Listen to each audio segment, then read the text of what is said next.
cool, man.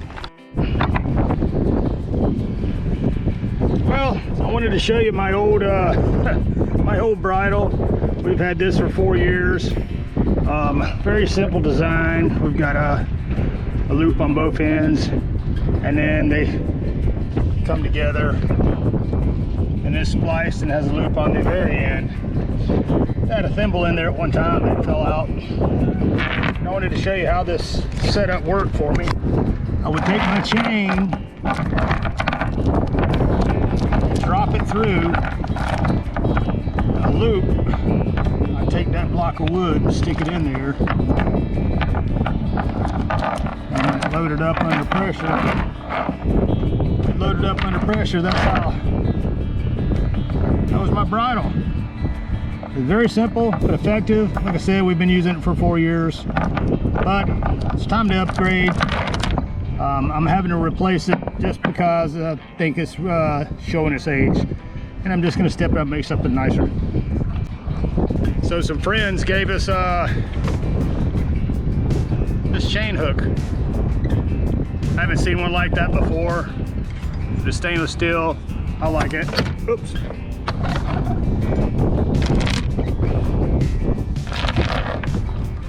So the way that would work, the chain would slide in like that, run down. With this setup, I can put this on with the chain, under tension, and with a load on it. It's gonna make it a lot easier on me. And we're gonna beef it up a little bit, make it a little longer. The first thing I'm gonna do is go ahead and put this thimble in. I'm gonna, basically it's creating a loop. I don't know if you've seen my other video on how to do the splicing of the ropes, making loops and splices. Basically the same principle. But what I'm gonna do is I wanna mark the end of my thimble with markers. So when I go to braid this, I want it a little tighter. I've done this before to where if it wasn't tight, the thimble will fall out. So we're gonna wanna make this a little bit smaller initially, and then pull it in as tight as we possibly can. Try to keep that thimble in there. And you can see I've just marked the ends of it. Next, I'm gonna put a piece of tape on there. You can use tape, string, or zip tie, whatever you happen to have. And then we're gonna unwind this.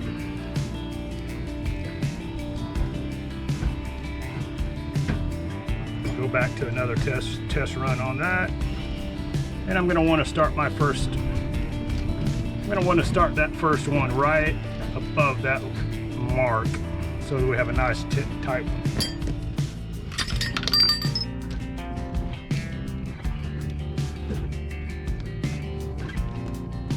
And I'm using this fit,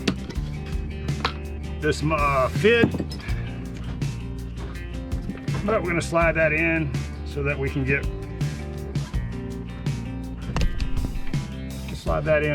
one of these underneath it, and it can push it all the way up to where it's easy to put in. Even though I've melted the ends of this together, I still like to tape the end of it. They will come apart sometimes if they're not completely, and then it just makes splicing this a pain. And just gonna back that off a little bit, see how tight this thimble fits in there. I've got the first loop in.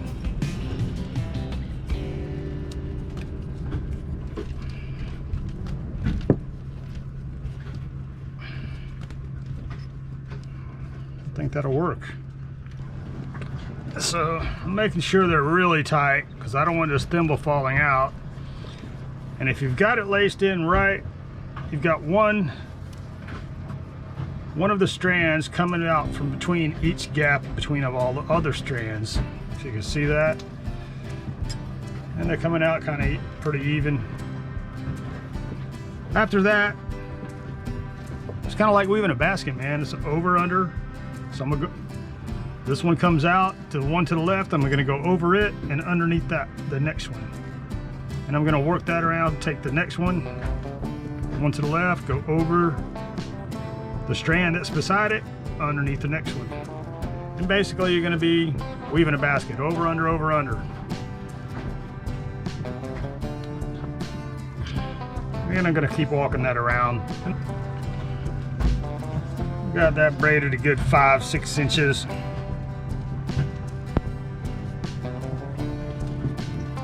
Just making sure it's tight. Then I'm going to cut these off and cut off the tag ends and melt them together.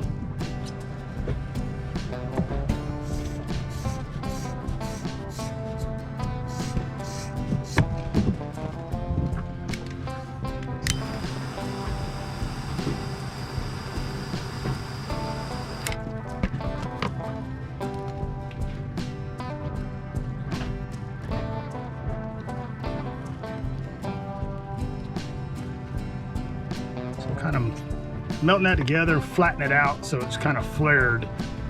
That way it won't pull through, or can't pull through.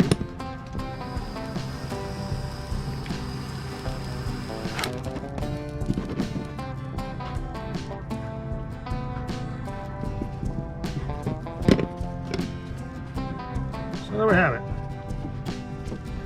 Got my thimbles in. Not bad. Not gonna fall out. Cut the my line about 10 feet, and I'm making my loop fairly big so I can put it around my cleats. So the loops that we splice on the end are basically the same as you're doing on the thimble. It's just a bigger loop. Always same process. We get it to where we have one loop, or one of the strands coming out between all 3 strands, like that, and then we go back to over, under, over, under. All right, I'm gonna get this done, and then I'll show you the next steps. All right, we get our 2 loops on the ends, and we have our 2 thimbles sewed in. I'm using all stainless on this, just so I don't want any corrosion or oxidation for dissimilar metals.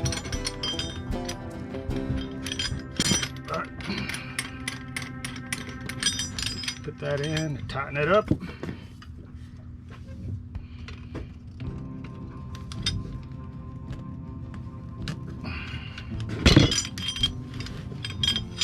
And I'm gonna give you a heat of warning. I don't care how tight you put this, it can always come loose.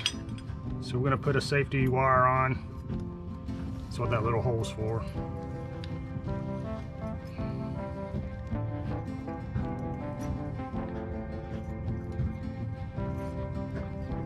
I like going through it twice.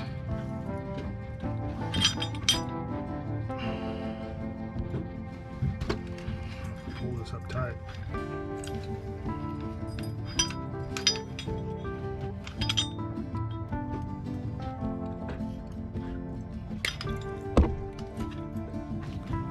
And what I do, I make it a little long. I don't know how long it's supposed to be, but I like folding this end around so it goes back inside the hole.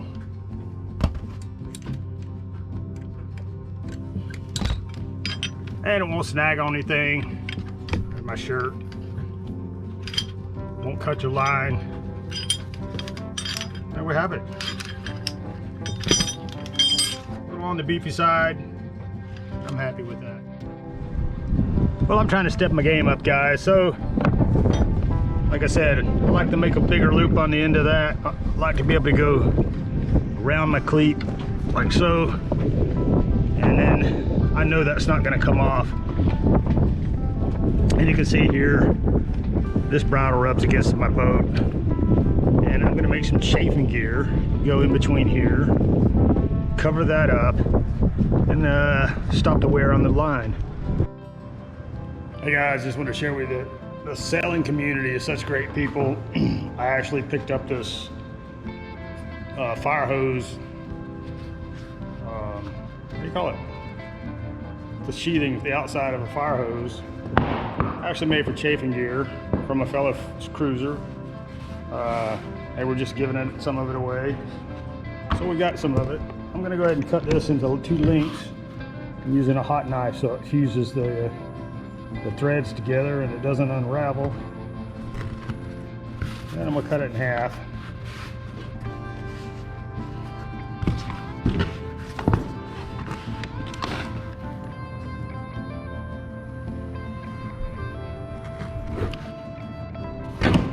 Just like so. Well, being that I didn't plan on this, it'd be kind of hard to get this through. Let's see if it'll work. Yes, might make it. Could have put this on before I made the loops, but that's okay. All right, I'm gonna stitch this in place, and what I'm doing, this probably tons of ways of doing this, but this is what works for me.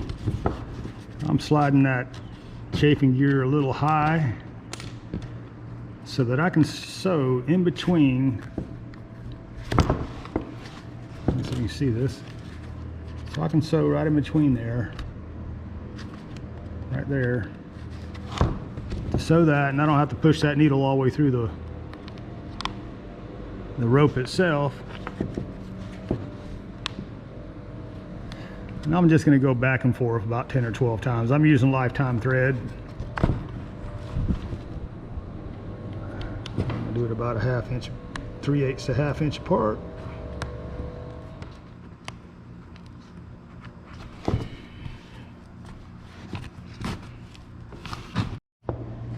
So there we have it. We got it stitched in. It's just something to hold it. It can actually still slide up and down on this line, so that's not a problem. Give it a little bit of a play in case it gets bound up. I think that'll do it. Hey, I like it. Well, there you goes, guys. We got our bridle finished. Got our loops in, our chafe gear on, and all stainless hardware. Hey, I'm sure there's plenty of ways of doing this. Everybody has a great ideas on what they do. Find something that you like, stick with it. But this works for us. I appreciate you watching the video. Make sure you push the like button and subscribe. Oh, I gotta clean all this up. Get back to the boat.